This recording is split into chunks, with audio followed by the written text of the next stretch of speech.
नमस्कार, मी संदीप चव्हाण आणि आपण पाहता LS मराठी।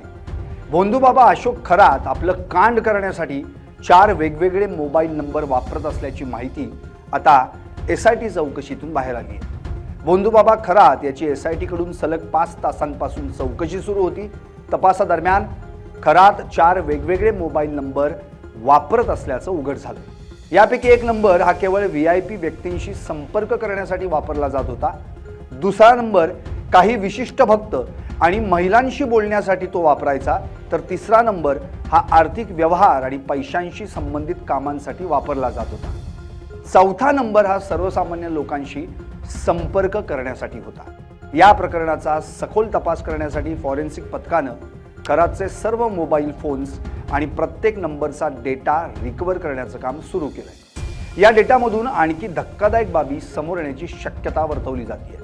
या सर्व मोबाईल नंबर्स आणि उपकरणांमधील डेटा मिळवण्यासाठी फॉरेन्सिक पथकाकडून तपास सुरू आहे। डिजिटल पुरावे गोळा करण्यावर विशेष भर दिला जातोय। अशोक खरातला न्यायालयानं 1 एप्रिलपर्यंत पोलीस कोठडी सुनावली आहे। तांत्रिक तपास पूर्ण करण्यासाठी ही कोठडी आवश्यक असल्याचं सांगण्यात आलंय। या प्रकरणात पुढील तपास सुरू असून आणखी धक्कादायक माहिती समोर येण्याची शक्यता आहे। खरातची पत्नी कल्पना खरात हिच्यावर आर्थिक फसवणुकीचा गुन्हा दाखल झाल्यानंतर ती फरार झाल्याची बातमी आहे। कल्पना खरातच्या अटकेसाठी 2 पथकं नाशिक आणि पुण्याच्या दिशेनं रवाना झाली आहेत। फसवणुकीचा गुन्हा दाखल झाल्यानंतर पोलीस कारवाई करणार आणि अटक करणार असल्याची कुणकुण लागताच कल्पना खरात फरार झाली। नुकत्याच मिळालेल्या माहितीनुसार खरातच्या मुलाला पोलिसांनी ताब्यात घेतलंय।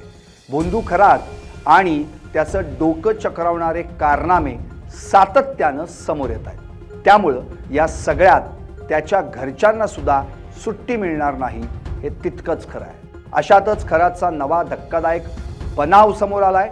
खरात स्पॉट व्हिजिटच्या नावाखाली मोठ्या प्रमाणात पैसे उकळत असल्याचं उघड झालंय। या भेटीसाठी खरात तब्बल 5 लाख ते 20 लाखांपर्यंत फी उकळत असल्याची माहिती आहे। लोकांच्या घरी, कार्यालयात किंवा व्यवसायाच्या ठिकाणी जाण्यासाठी तो महागड्या गाड्यांची मागणी करायचा। काही भक्तांकडून त्यानं अशा प्रकारे गाड्याही मिळवल्याचं समोर आलंय। अमावस्या आणि पौर्णिमेच्या दिवशी त्याच्याकडे भक्तांची मोठी गर्दी होत असे। जास्त पैसे देणाऱ्या भक्तांना तो प्राधान्य देत असल्याचंही SIT चौकशीत स्पष्ट झालंय। Bureau report, LS Marathi.